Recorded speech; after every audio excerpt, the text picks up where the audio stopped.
This episode is sponsored by Landlord. If you want 3 months premium access to their app, you can click the link down in the description and it'll take you there. Thanks so much for the support. We'll talk to you guys soon.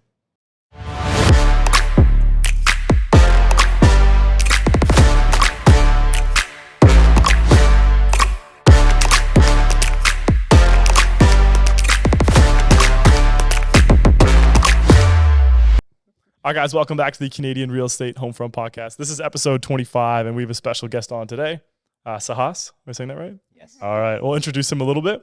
But Sahas is an inspiring entrepreneur, content creator, and educator. He's based in Toronto. He's an incredible story of growing to over 500,000 followers. His audience resonates with his authentic personality, life experience, and educational content. So we're super excited to have you on here. Same here. And just talk a little bit about immigration, your content business, and just, your whole kind of life so far. So 500,000 followers. I didn't know that. How'd you do that? Good content. Good content. I've watched your content. It's good. What makes it good? I need to. Well, I think the audience decide whether it's good or not. Right. So but I've been creating content from a very long time. Okay. It's just been a year since I've got that kind of a growth because I was very consistent. Okay. So I think what you guys are also doing is pretty amazing. Thanks. So as long as you're consistent and you're showing up and you are dissecting controversies, Yeah. talking about things which people care about and Right. want to have their opinion shared. So I think that's the way to go. I love it. And what do you talk about mostly? I say that all my content is based on to make you smarter. Make you smarter. Okay. So whatever that I talk about, which is why I don't have one particular niche that I talk about. And I'm a little against the niche when you are going for creating content, because I feel that you are just putting inside the box if you just talk about one particular niche. While when you are establishing your own business, that is where I think you might have to go a little more niche. But when you're creating content, you have to go a little broad.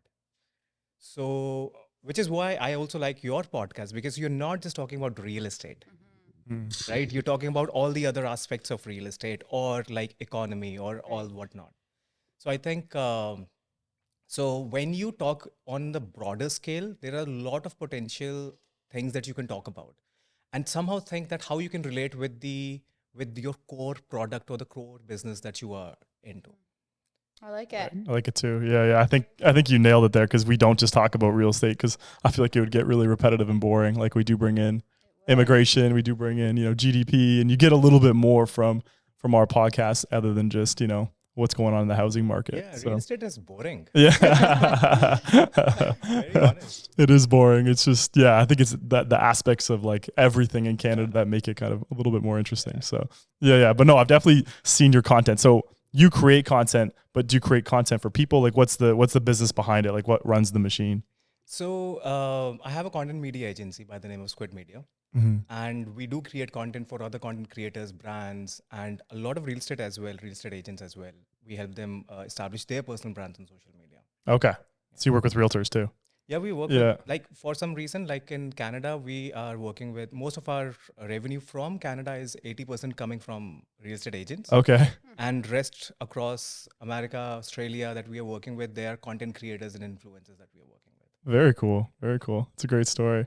So anyways, I definitely wanted to get you on here, I think, for like the immigration aspect, because we do talk about immigration a lot on this podcast. I think it's like a hot topic, even We actually Canadian had to media. delete one video because I was getting so much shade because, and I'll just be frank, I'm not so educated on the process. And when you come here, I was essentially saying like, what happens after you come here? And people thought that was the most ignorant thing to say, but I don't know. It's not really talked about. So where am I supposed to know? Where else are you supposed to know? We deleted it. We've never deleted a video.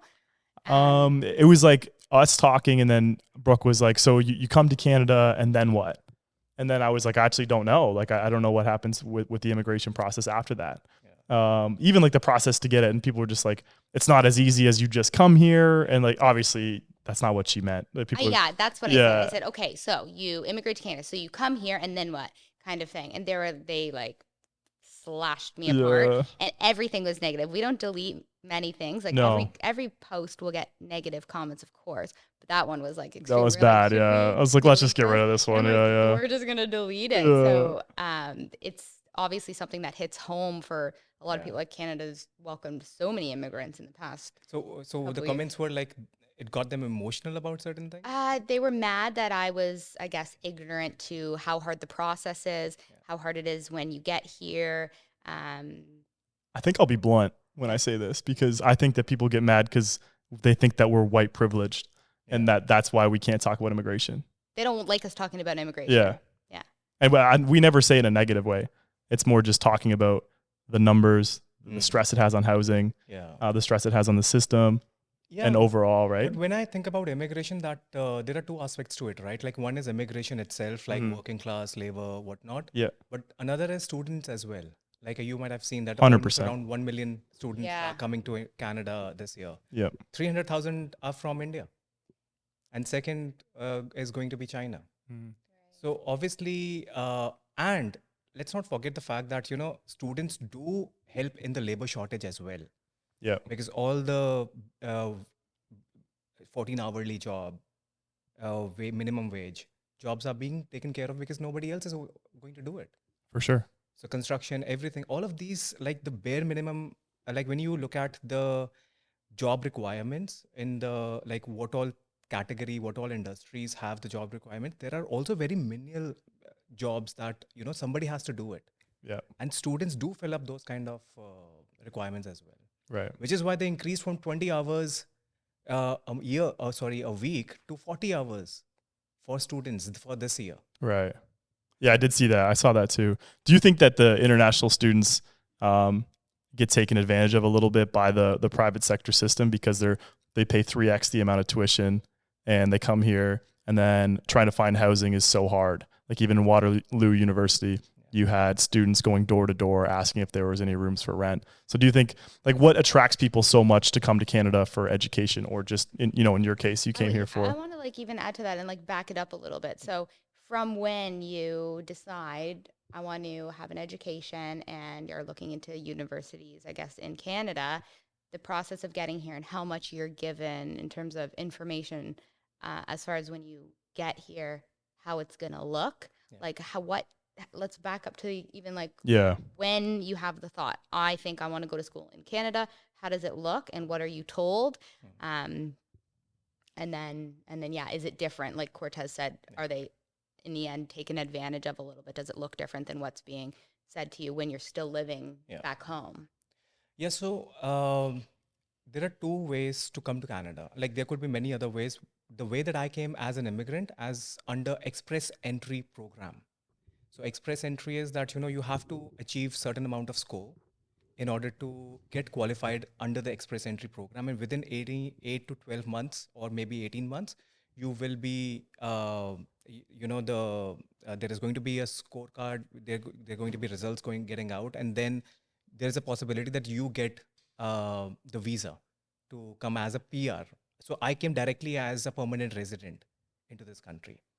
And there are certain qualification to get there. A lot of students who come, they are mostly coming for graduation or post-graduation. And there is a lot of, miscommunication from the agent sides as well. Like what should they expect? I think this looks very fancy from the outside, people who are in India or people who are in different parts of the world, and they want a better lifestyle for themselves as well, right? And just recently, I was reading that there are around 1.5 million engineers who pass out every single year from India. And which is not too much for now. It's gone down. It was 4 million 3 years ago. Wow. So these many people pass out as engineers every single year.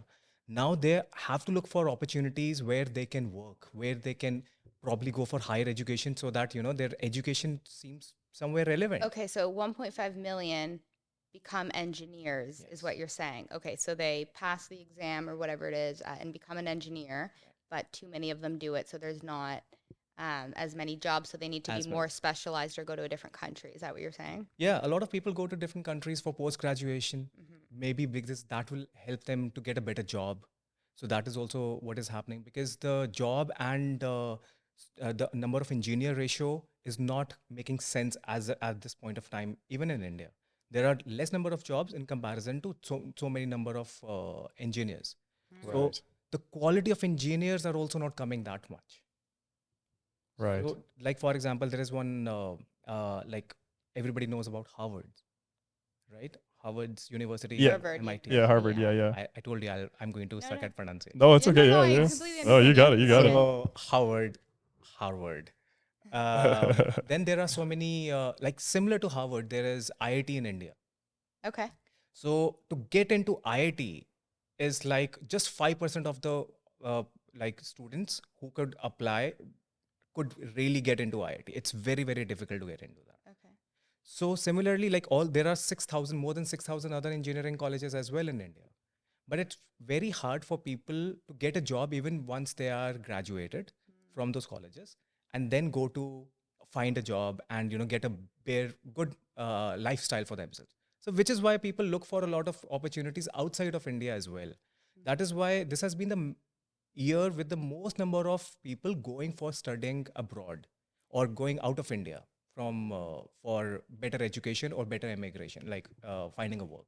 Okay, so the appeal is to you go to another country to get your schooling, and then you have a better chance of getting a job here as an engineer, just as the example you gave, versus India, where if they went to school there, and then they, once they finish, they're going to be like, well, now I need to find a job. Yeah. That's kind of the idea. And the lifestyle as well. I think Canada is sold as with a dream that, this is the lifestyle that you desire. This is going to fulfill all your desires. So maybe that is also the problem with the agents, the immigration consultants and agents who, give them a fancy dream about that. Oh, your life is going to be easy. Once you go there, you're going to find a job. Everything is going to get taken care of. And when the reality hits, when they have to work more than 18 hours a shift or some days like that and don't know where they're going to sleep, they're not going to find places to stay. Right. Then the reality hits and then they're like, what am I doing over here? Who are these agents? Are they hired from Canada or are they hired within India? So these agents are certified, you could say, immigration consultants or study visa experts. You could say. Consultants like who help you create compile all the documentations for you to enter into any university or study abroad. Okay. Something like that. Yeah. So they work very closely with educational institutes as well. I wonder if they're incentivized. They are. They are. Okay. They are. And by the way, colleges here do get more enrollments than they have the seats for. Yeah. And this time they miscalculated. They let in more students than they have. Let more students enter while they had limited number of seats, which also includes that, housing crisis and everything. Also. Yeah. Everything is it's a trickle down effect. Yeah. It's a domino effect. Yeah. So these agents are probably incentivized from the colleges because the colleges are getting 3x the amount in tuition for the same body as a domestic student. Yeah. Interesting. So are people writing back to people coming from India? Are they writing back to some of their friends or maybe people younger than them that are thinking about coming to Canada? Are they almost like it's not all it's cracked up to be? I think it totally depends on one person's mindset and expectations, what they came here with. People who come up with the mindset that we have to work hard, it's not going to be easily given to us on a platter. They are going to work hard and they are working hard, and which is why when you see you get a lot of videos with the thumbnail saying why many people are leaving Canada. Yeah, there's just 50,000 people who left Canada. Yeah, in last 1 year, and that is not even the highest number. It's been on an average 40,000 people who leave Canada every single year. Yeah. So most of the time, and when you compare the ratio between the people who are coming to Canada and the people who are leaving Canada is huge difference. Of course, there is some number of people who are going to leave Canada, but most of the people want to stick here and do something and make something about their lives. Right. It's just that what matters is what kind of a mindset they're coming with. Yes, it's for a student to work. For a student, I think the life is a little hard. Yeah. Because they have to find a job, also study, and do multiple shifts in order to pay their rents as well. Which is why, but I think what should be done in this case is that even the educational institutions should also come forward and give them the incentives to find the housing. Now they have started doing it. Now they are reaching out. I don't know. There is one maybe in Waterloo or someplace. There's one institute which is reaching out to nearby motels and hotels to accommodate the extra number of students that they have enrolled now. So they are giving housing in that motels and hotels itself.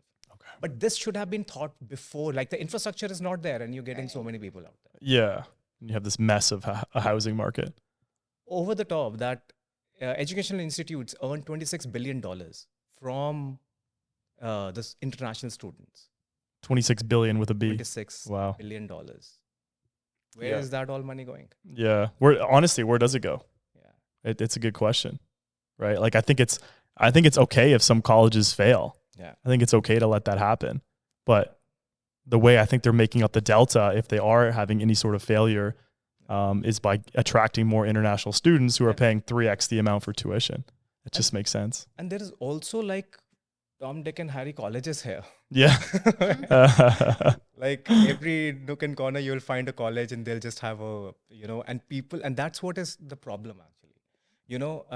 Like there are very limited. There are not many.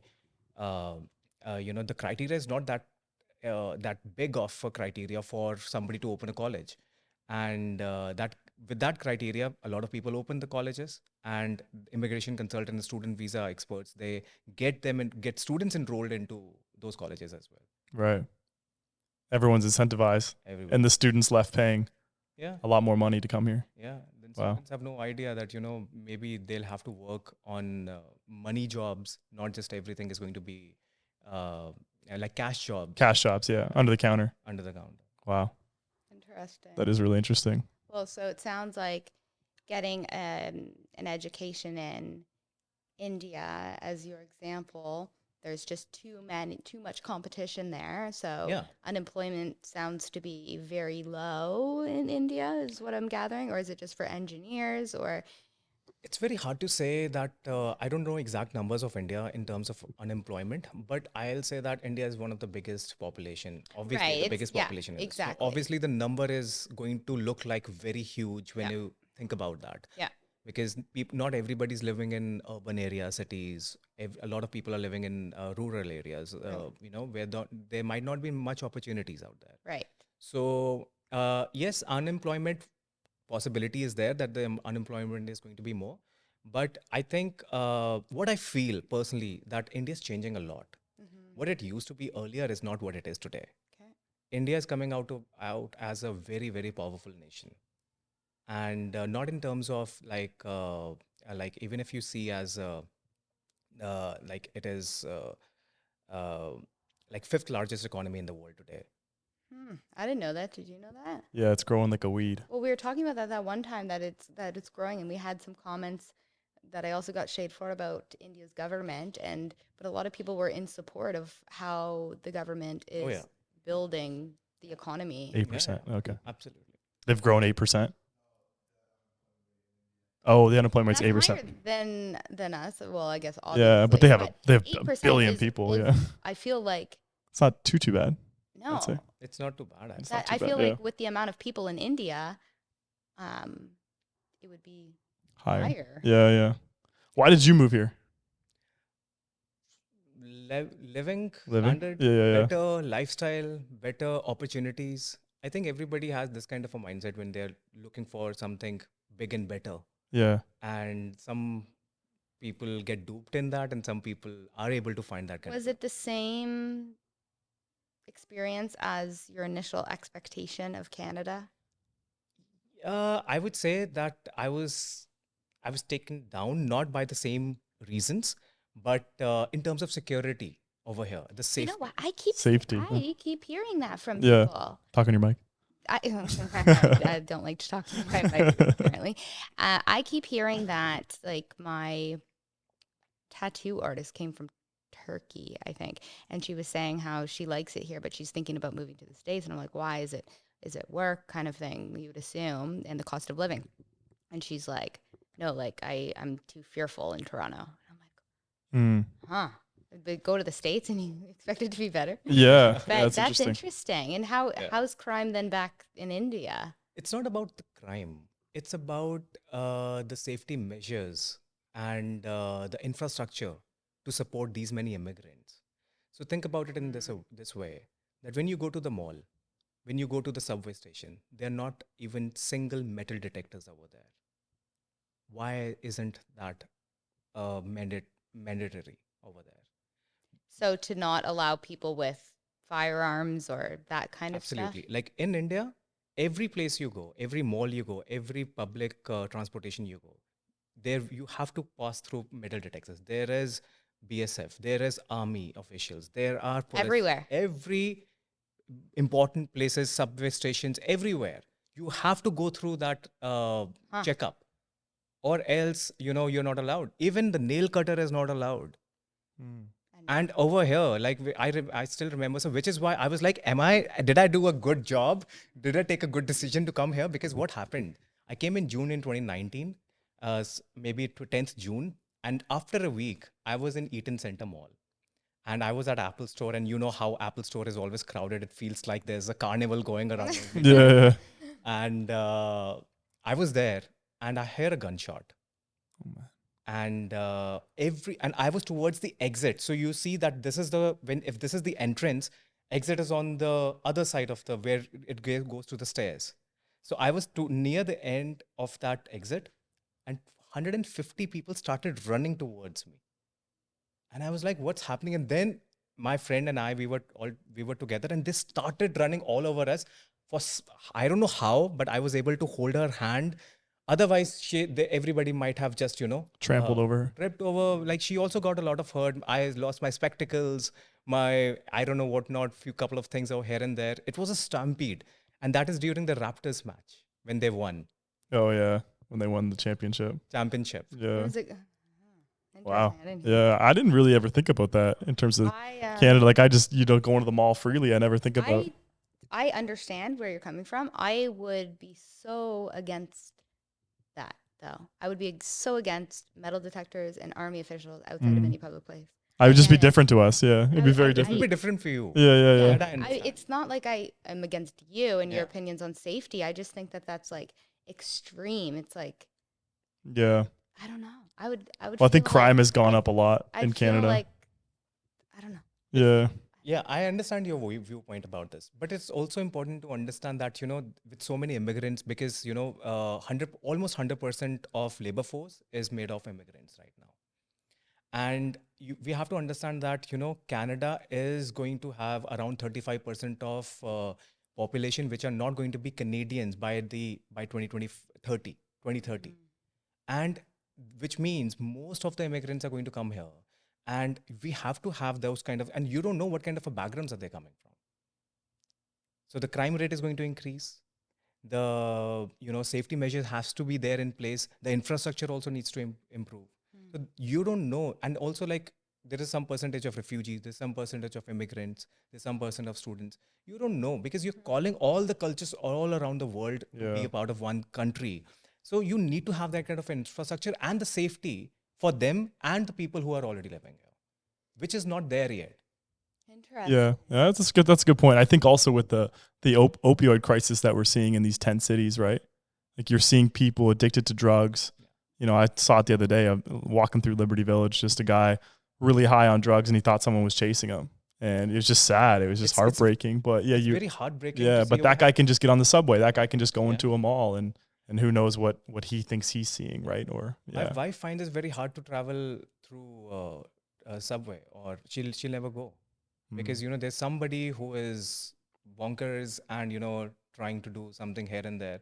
There's been a lot of debate and just the even Doug Ford sending more police on the TTC, but it's still not enough. Like there's been so many tragedies over the years, just innocent people dying from someone who's unfortunately not mentally well. And no, you're right. I think that more security could definitely be on these transit stations for sure. I mean, there has to be a little bit of a control in terms of because they're like for a person who is this should have kind of infrastructure. I don't know, something needs to be built for people who are homeless. They should not be all around the streets just like that. And the tent cities are quite like the topic of debate, right? Like it's just you can see them out near schools or even just in certain areas. But like even in Vancouver, I know that people don't even want to go downtown anymore because there's just tents everywhere, and it's really, really sad. And these people need help. and then they're not getting the help they need, obviously.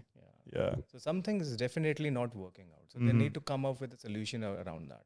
Even with the refugees, like in Toronto, like they literally didn't have any place to stay. So which is why they were living under the bridge with their camps and everything. And now recently, I think the federal government has sanctioned around $100 million for the housing for the refugees who are not finding houses over here. Do you think Canada should slow down its immigration targets until they figure out the infrastructure problems that we have? I think I see that is something very debatable, depending, because they also need the workforce. There are so many jobs again. There are so many jobs which come out every single month, which are still going unfulfilled. So which is why they do have a requirement for the jobs as well. But also they need to fasten the process for like really skilled workers. That is what is really required. Like, for example, healthcare. Healthcare is pretty messed up. Yeah. And which is why, I find it very convenient that when I was in India, healthcare was one of the best healthcares that I could ever get. Do you have to pay for it there? Yeah, is it? Yeah. You have to pay for it. Or Would you rather pay I for would it? rather pay for it Yeah. Did you pay for it through insurance or did you pay for it just when you pay as you go? as a private. But here we have that. If I wanted a specialist appointment, I could get one tomorrow if I pay for it. Yeah, just for specialist. Yeah. Only if something is very urgent. And in some cases, I know that one of my friend got fractured or something. It wasn't that serious right away, but his day of surgery came out to be over a month or two, and which is why he had to go to the US, get it operated, and came back again. Interesting. They do for the mental health sector. There's a lot of treatment facilities that you can pay for to get in, but a lot of these people obviously don't have money to pay for it. But Yeah. that can be expedited. I wonder if that should be Yeah. taken in under the government. there are beds. There's totally beds, but nobody can afford it. You should almost have like if you want to pay for it, you can, but the free one's still there. Does that make sense? Yeah, I understand. Yeah. Yeah, I think, see, it's not even about what all flexibilities that they can create, but I think they need more skilled workers. They need more doctors. That they need more nurses. And the way that immigration is happening, like for a doctor, like for example, if my sister is a doctor in India, and if she has to come here today and start practicing, it will take her 4 to 5 years again. And she's an MD. MD is a specialist. So, Wow. and that too, to become a physician, she will take 4 years. And if she wants to become a specialist, it will take 9 years. All right. Yeah. So back to the doctor part we were talking about there. So just how hard it is to come in here. Like we have a huge doctor shortage. It would make a lot more sense if, you were coming from a country like India, like your sister, if she wanted to work here, for it to be a lot easier. Like one exam maybe they should take, and then they should be told a yes or no. Yeah. I think for a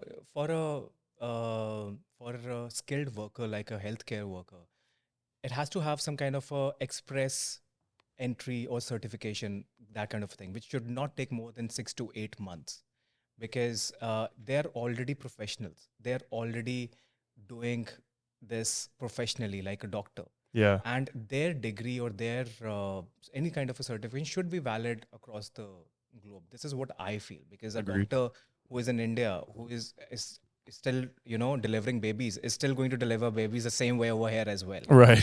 It's a good It's not point. going to be a different way. Yeah. Just that, how can you compress that time of, getting that services for and help the infrastructure also at the same time? Right. Is like in terms of healthcare, globally, people practice differently. Yeah.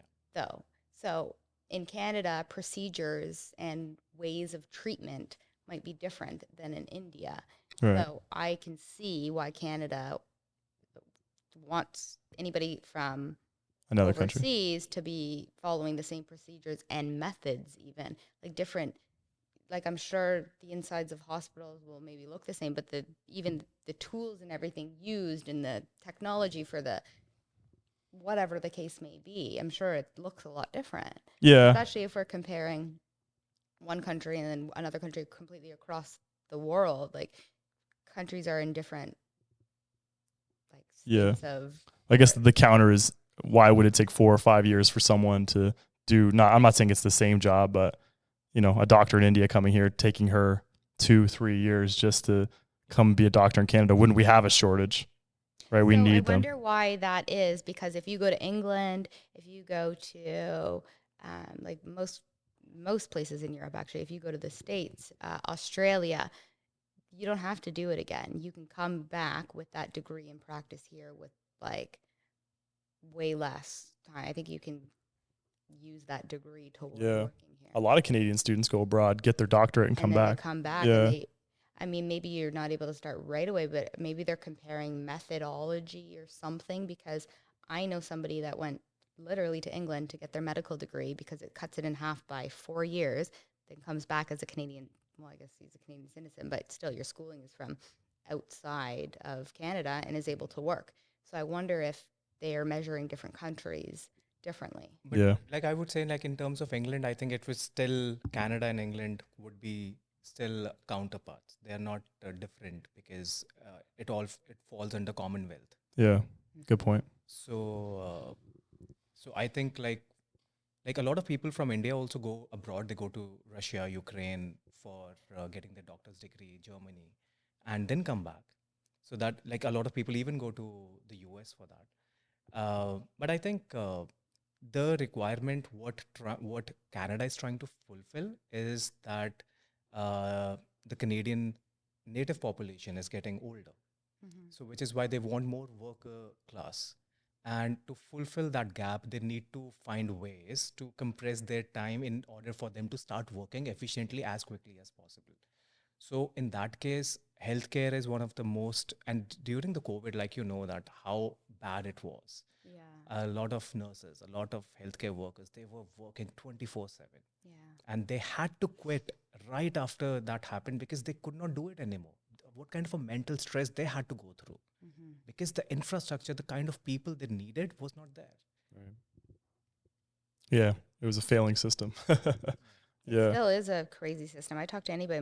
My mom works at Sick Kids, and she's like, it's crazy. There is a young kid that needed something crazy, like a heart transplant or something, and they canceled his surgery 3 times, not because they didn't have the organ or have the child ready, but because they didn't have the staff. Can you imagine being that little boy's parents? Yeah. There's no staff and you're canceling. So you're so frustrated. Getting it.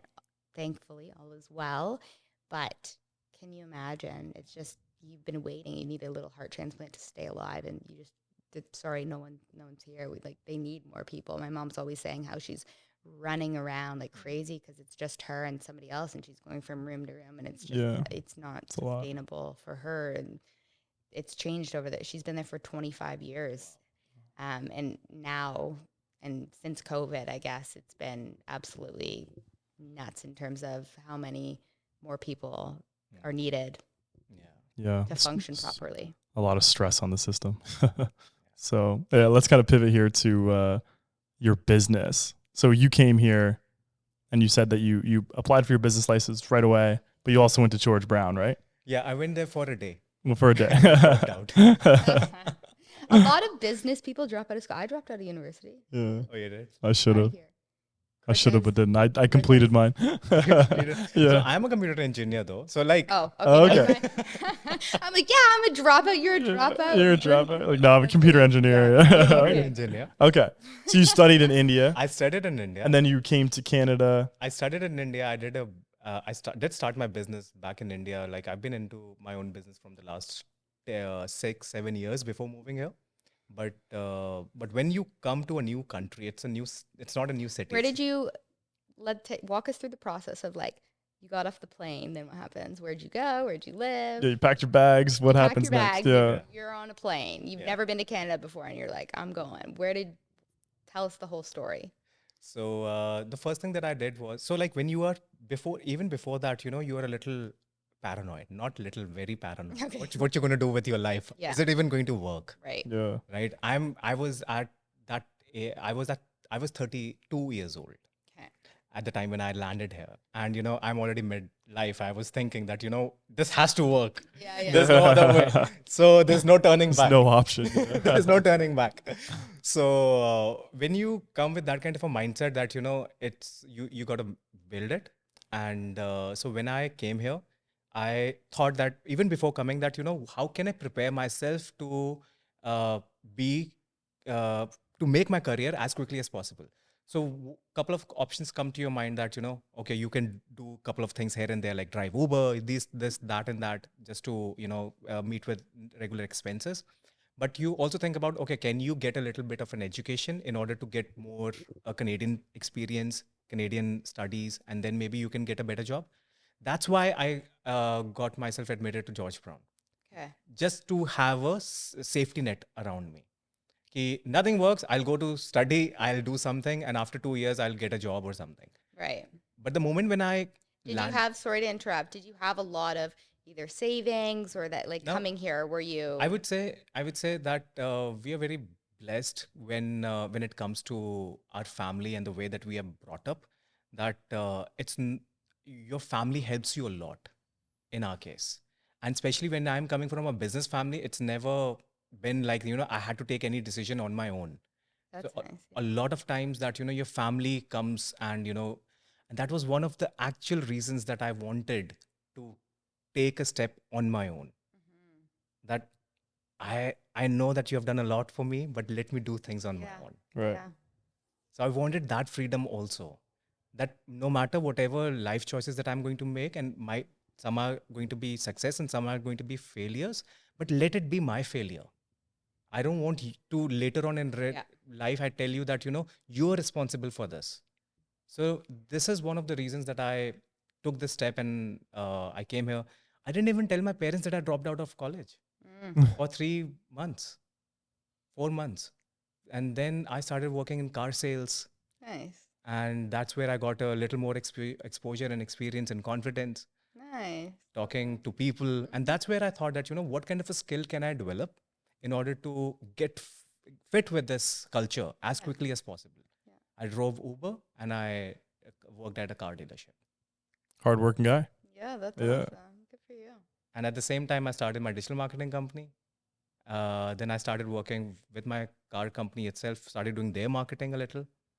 Then You did you have somewhere to live when you first got here, or was it?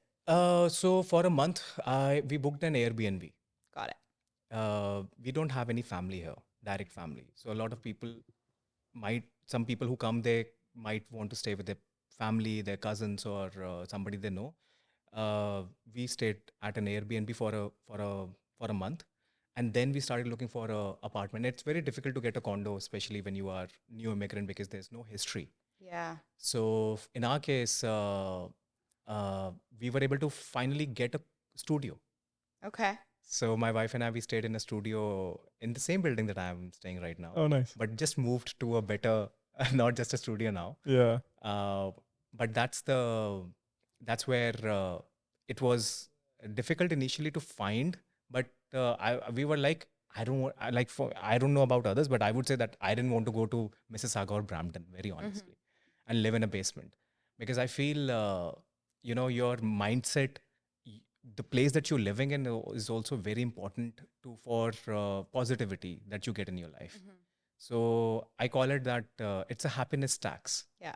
That you pay in order to be happy, even if it's a little extra that you might have to pay. You might have to work hard in order to get that kind of a lifestyle, Wow. but you have to.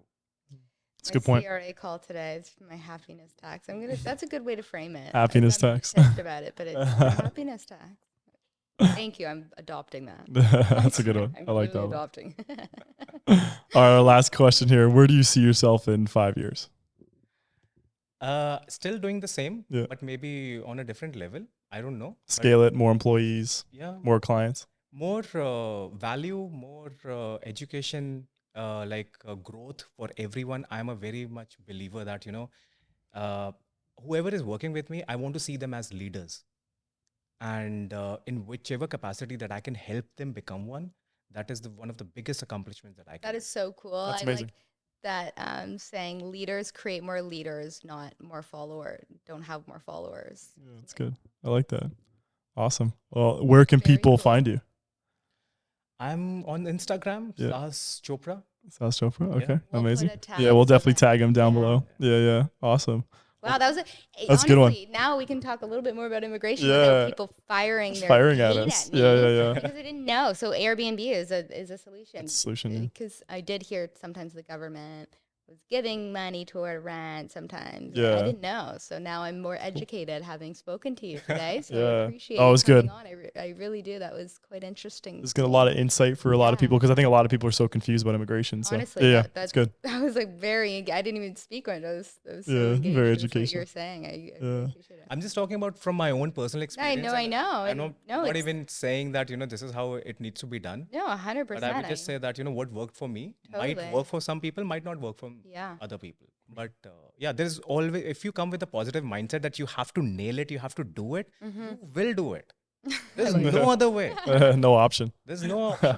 I love it. Yeah. Awesome. All right, guys, thanks so much for listening to this episode. It was super insightful. If you're on YouTube, please like and subscribe. We're trying to get our subscribers up, and we appreciate the long form stuff. If you're on Spotify, you can follow us there too, and Apple Music. And then we have the short form content, which is Sahas the king of as well, on Instagram and TikTok. And yeah, we'll link all this stuff down below. We really appreciate you coming on, man. Very cool. Thank you. Thanks guys. again. Thank Really- you, everybody. All right, take care, guys. We'll see you next Bye. week. Bye now.